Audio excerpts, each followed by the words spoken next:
Begitu Jokowi kehilangan kekuasaannya, dia jadi rakyat biasa. Nggak ada yang peduli nanti. Tetapi ambisi Jokowi adalah mempertahankan legasinya. Dia masih pergi ke Cina buat nawarin IKN. Dia masih mondar-mandir dari satu koalisi ke koalisi yang lain untuk mencari kejelasan nasibnya. Dia memikirkan nasibnya sendiri. Dia nggak pikirin nasib kita.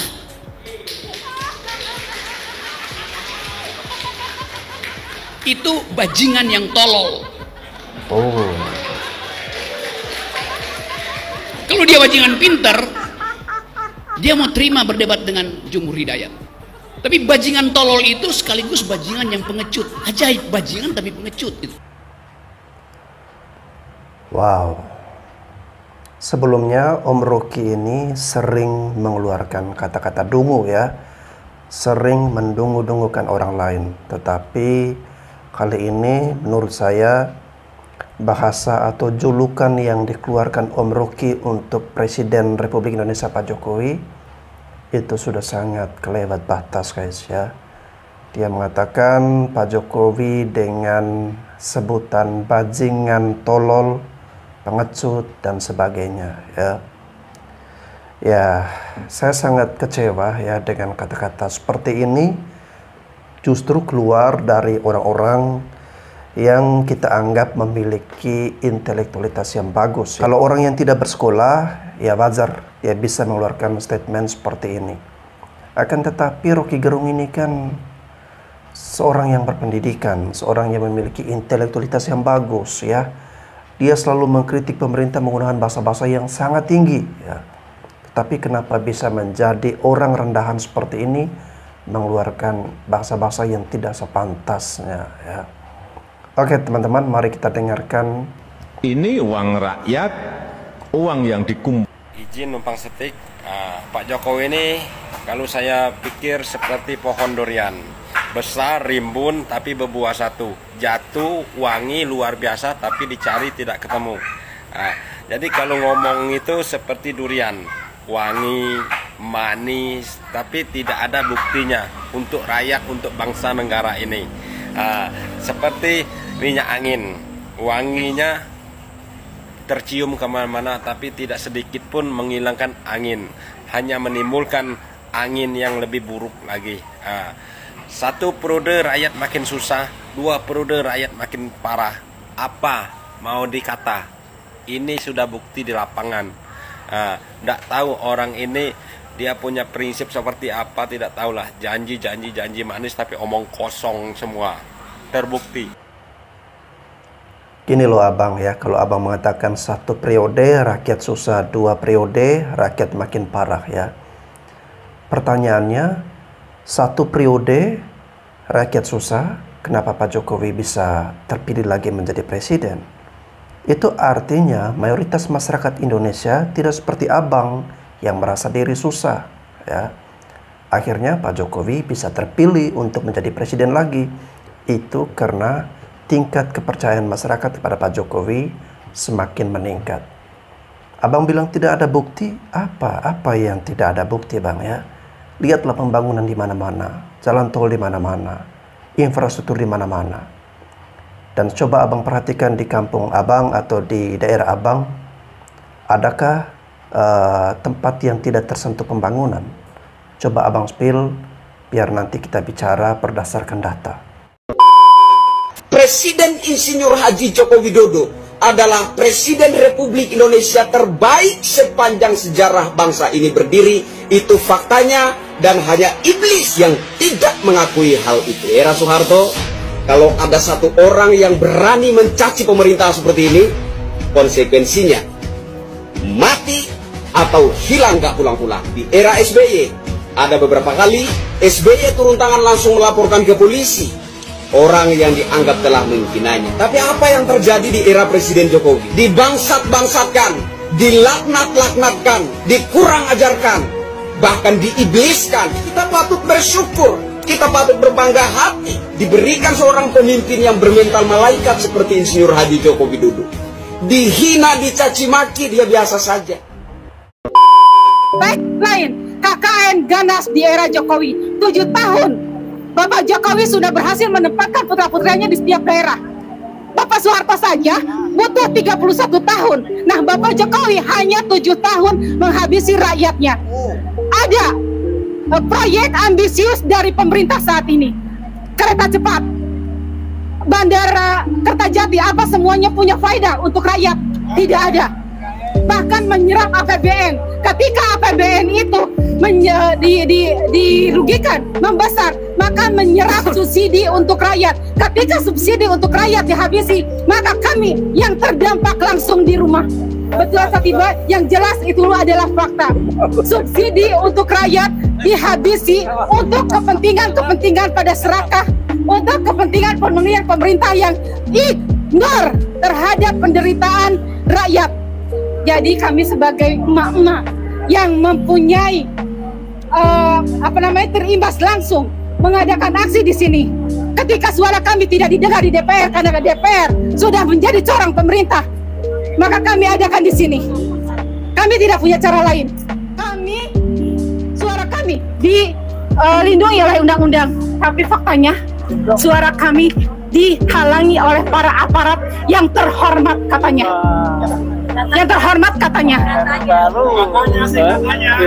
Tapi itu sudah menghabisi suara kami. Karena suara kami ada di atas poster dan ada di banner. Dan itu semua dihalangi.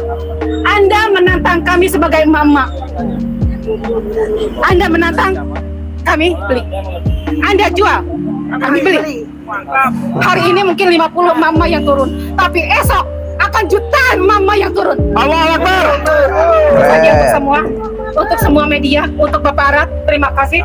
Ini adalah suara mama yang tidak dikakomodir dan tidak dimobilisasi oleh siapapun. Ini adalah real hati nurani seorang ibu dan seorang istri.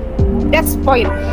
Dan kami di sini tidak ada dibayar. Kami di sini datang sendiri dengan kemauan sendiri, dengan kita merasa prihatin sebagai rakyat. Karena keberpihakan pemerintah terhadap rakyat itu sangat-sangat tidak ada. Mereka berpihak terhadap oligarki. Ya, ibu-ibu, emak-emak, gimana aparat nggak menghadang ya? Yang kalian demo, yang kalian suarakan adalah kalian menuntut Pak Jokowi untuk mundur. Kalian menuntut Pak Jokowi ini harus dilengserkan. Ya gimana nggak dihadang ya? Kalau suara-suara yang seperti ini itu justru kalian melanggar undang-undang ya, bukan menyuarakan undang-undang, tetapi kalian ini melanggar undang-undang ya, di mana kalian ingin menggulingkan atau melengserkan pemerintah yang sah yang sudah dipilih oleh rakyat. Ya. Sekarang bulan Juli 2023 dan beberapa bulan lagi Joko Widodo tidak menjadi Presiden Republik Indonesia. Ya, tapi catatlah bahwa puluhan tahun, ratusan tahun, bahkan selamanya Indonesia, ASEAN, bahkan dunia akan selalu mengenangnya. Saya bangga menjadi warga negara Indonesia. Bapak Jokowi sudah berhasil menempatkan putra-putranya di setiap daerah. Enggak, Bu. Kenapa teriak-teriak? Kenapa teriak-teriak, Bu?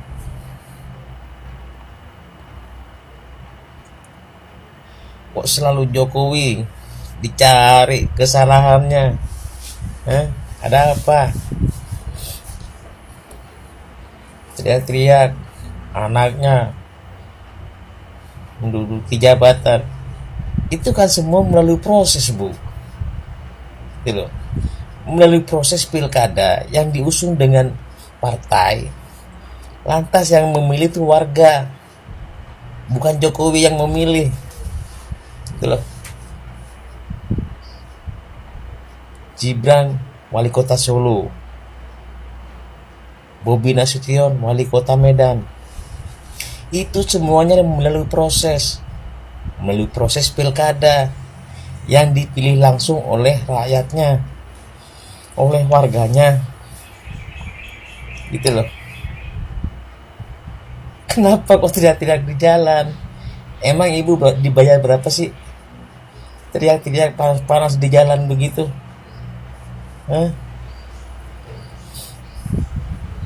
Jangan disamakan dengan di zaman Soeharto. Kalau di zaman Soeharto main tunjuk hidung. Siapa nggak kenal Soeharto? Salah satunya kayak Tutut, anak pertama Soeharto, menduduki, memegang proyek jalan tol. Itu pun modalnya dari uang rakyat. Tommy Soeharto memegang perusahaan otomotif yang dikenal dengan Timur. Itu pun juga uangnya uang negara yang buat modal. Belum lagi mantunya, besannya. Jadi jangan disamakan. Ibu kayak orang lagi mabuk ya.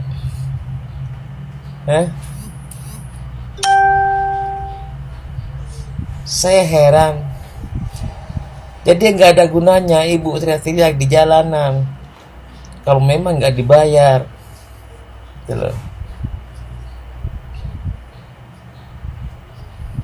Teriak-teriak di jalan. Narasinya seakan-akan Jokowi diktator.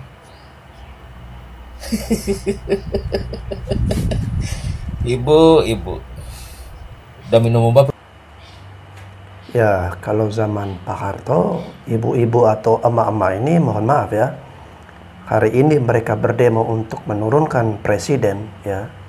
Besok atau lusa, nggak tahu mereka udah berada di alam yang mana. Tapi rejim biadab ini membiarkan 3,3 juta hektar.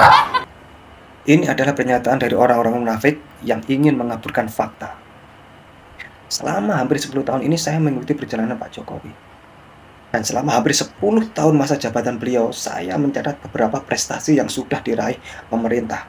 Dan itu sudah diakui oleh negara asing dan diakui oleh rakyat Indonesia. Di antara prestasi tersebut tak sebutkan ya. 9 tahun lalu, itu aset negara kita itu cuma 3.910 triliun. Dan sekarang sudah menjadi 11.454 triliun. Yang artinya itu naik 3 kali lipat. 9 tahun lalu, surat berharga negara yang dikuasai asing itu mencapai 38,5%. Dan sekarang tinggal kira-kira 15% saja. 9 tahun lalu, Pertamina yang selalu mengekspor bahan mentah ke Singapura, sekarang setelah Pertamina itu dibersihkan dari petrol oleh Pak Jokowi ya, sekarang kita mengekspor bahan jadi, terutamanya adalah solar pertama ke Singapura dan Malaysia. Ruang udara Natuna yang dulu selama 76 tahun dikuasai oleh Singapura, sekarang sudah berhasil kita rebut. Dulu, 9 tahun lalu, kita memiliki saham di Freeport itu tidak lebih dari 9%. Dan sekarang, kita sudah berhasil menariknya menjadi 51%. Sumatera yang dulu 9 tahun yang lalu belum memiliki jalan tol, sekarang sudah memiliki Trans Sumatera. Begitu juga dengan Kalimantan sudah memiliki tol pertamanya. Dan di Papua yang lebih hebat lagi adalah sekarang Papua sudah memiliki Trans Papua, memiliki pelabuhan bertaraf internasional, bandara, dan juga arena akuatik. Dan program terbaru yang sekarang adalah program hilirisasi. Dan jangan lupa bahwa program yang sekarang dijalankan oleh pemerintahan, terutamanya program hilirisasi ini adalah program yang membuat negara kita begitu dihormati dan disegani oleh negara asing. Catat itu bos ya.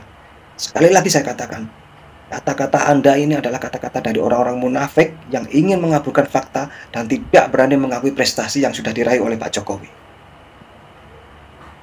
Salam waras, salam NKRI. Indonesia tetap berpancasila dan berbhinneka tunggal ika. Jika sampai kejadian Jokowi menjenguk Cak Nun, maka ini adalah bentuk pencapaian tertinggi seorang manusia di dalam hidupnya. Bagaimana mungkin tidak? Jokowi yang sekarang menempati sebagai panglima tertinggi di Indonesia, menempati puncak kekuasaan tertinggi di Indonesia, harus rela membunuh egonya sendiri demi seseorang yang pernah menuduh dia sebagai Fir'aun, yang mana Fir'aun dikonotasikan sebagai penguasa yang zolim, yang berkhianat terhadap rakyat, bahkan berkhianat terhadap Tuhan. Namun Jokowi harus rela menurunkan egonya demi orang yang pernah menuduhnya Fir'aun. Maka kita berdoa mudah-mudahan Jokowi benar-benar bisa menjenguk Cak Nun yang sedang sakit-sakit ini. Dan ini juga, jika ini kejadian, maka ini akan menjadi legacy yang sangat indah bagi Jokowi, yang diwariskan kepada para pengikutnya, kepada para penggemar Jokowi. Dan bagi Anda para pecinta Jokowi, maka hal terbaik yang bisa Anda lakukan adalah mengikuti tindakan-tindakan sifat-sifat baik Jokowi. Keberhasilan Anda bukanlah mengantarkan Jokowi menjadi presiden, namun keberhasilan terbaik Anda adalah ketika Anda mampu meniru sikap-sikap baik Jokowi dan Anda menjalankan di dalam kehidupan Anda sehari-hari. Mari kita doakan mudah-mudahan kejadian Jokowi menjenguk Cak Nun ini benar-benar kejadian, dan mari kita selalu berdoa kebaikan untuk Jokowi juga untuk Cak Nun. Ya, memang sudah kejadian ya, Pak Jokowi benar-benar mengunjungi Cak Nun ya. Dan benar kata orang, Pak Jokowi ini perhati malaikat guys ya. Meskipun dicaci, dimaki, beliau biasa saja ya. Dikatakan Firaun, tetapi orang yang mengatakan itu jatuh sakit, beliau malah datang untuk menjenguknya ya. Nggak tahu nih, kini dikatakan bajingan tolol oleh si Rocky Gerung ya. Kita nggak tahu lihat keadaan Rocky Gerung ke depan seperti apa. Mudah-mudahan kalau misalnya beliau kenapa-kenapa ya Pak Jokowi yang akan mengunjungi beliau. Mau Anies Baswedan yang presiden kah, mau AHY kah, saya sebagai anak Papua itu tidak peduli. Yang penting ada pemimpin di negara ini. Karena biar bagaimanapun juga bukan orang Papua yang presiden juga mu. Itu kamu sendiri di situ jadi kamu atur sudah, mau Anies kah, mau AHY kah.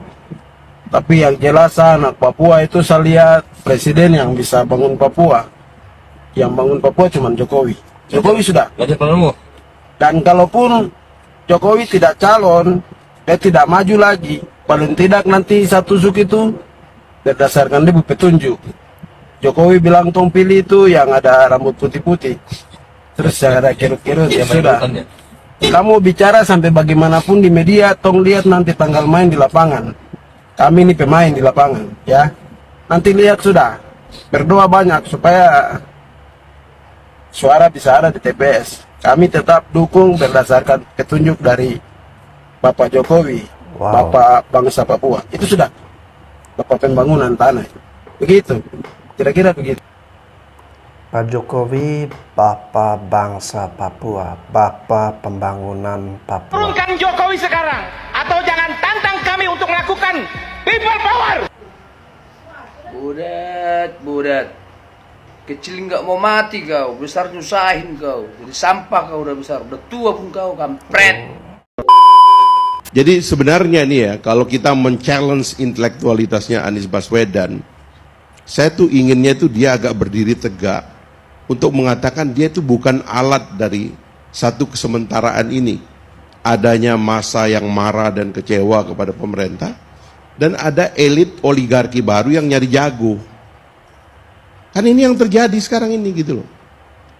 Nah, kita tariknya harusnya dia itu jangan aji mumpung gitu. Tarik agak jauh. Udahlah, percaya saya, sampai September tahun depan ini omong kosong semua ini capres-capres ini. Udah, ini nipu diri. Bohong ini nipu diri sendiri, percaya saya deh.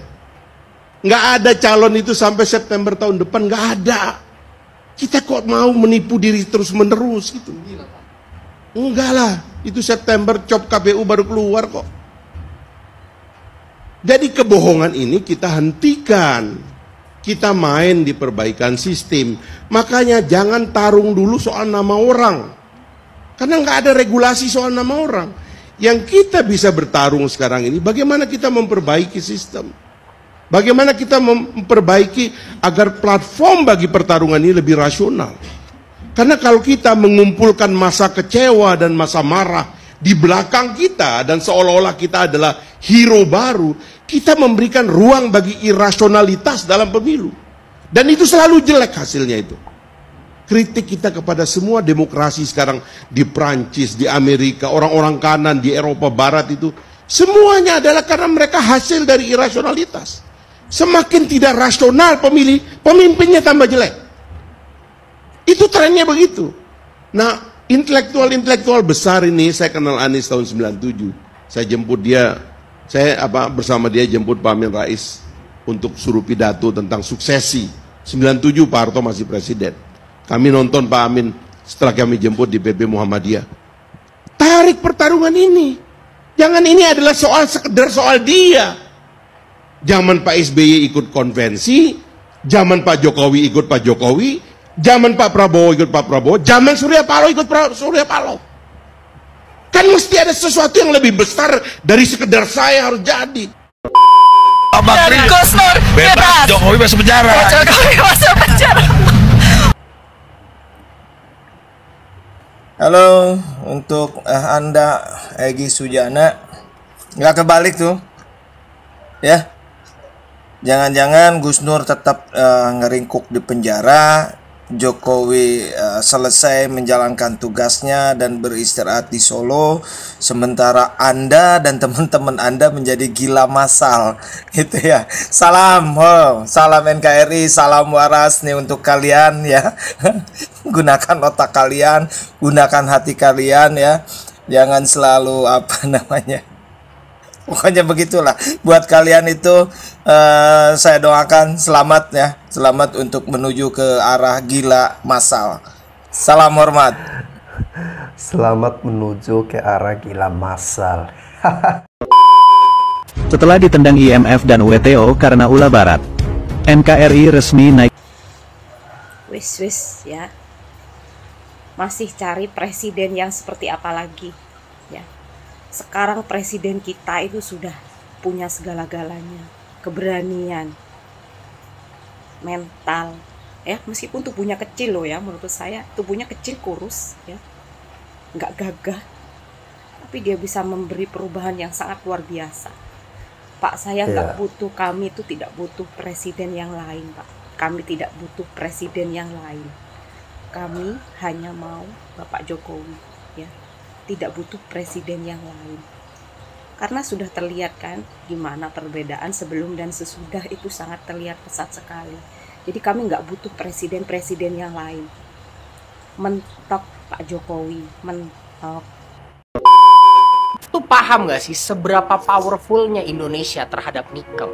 Gue kasih lo paham ya. Indonesia dengan nikel itu sama seperti Arab Saudi dengan minyak. Basically kita itu yang mengontrol nikel di dunia. Gue kasih lo sedikit data biar paham ya. Dalam 1 tahun Indonesia itu memproduksi 1,6 juta metrik ton nikel. Sementara kalau kita lihat nomor 2-nya Filipina itu cuma 600.000, Australia cuma 300.000, kita 1,6 juta. Jadi 2-2,5 kali lipat lebih banyak. Kalau kita bicara cadangan nikel ya, ini kita bicara cadangan, bukan yang masih ada di dalam tanah yang masih belum ditemuin. Nggak bicara itu. Cadangan nikel kita itu nomor 1 terbesar di dunia, 21 juta metrik ton. Negara-negara yang nomor 2, 3, 4, 5 itu nggak ada yang sebanyak itu. Paling banyak cuma 10, 12, 13 juta metrik ton.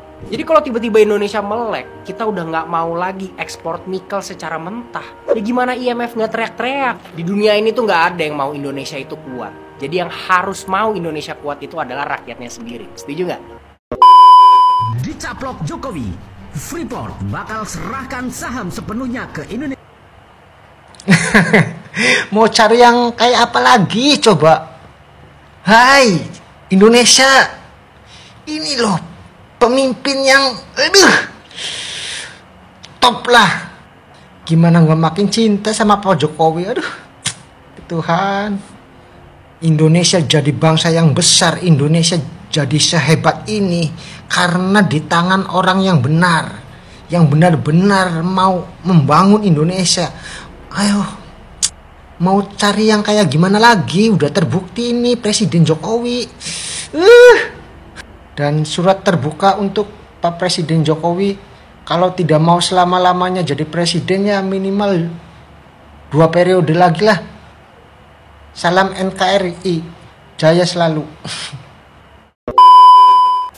Lur, Luhut Binsar Panjaitan selaku Ketua Tim Percepatan Pembangunan Ibu Kota Negara IKN Nusantara janji bahwa tanggal 17 Agustus 2024 peringatan hari ulang tahun Republik Indonesia ke-79 harus sudah bisa dilaksanakan di halaman Istana Negara IKN Nusantara. Wow, luar biasa.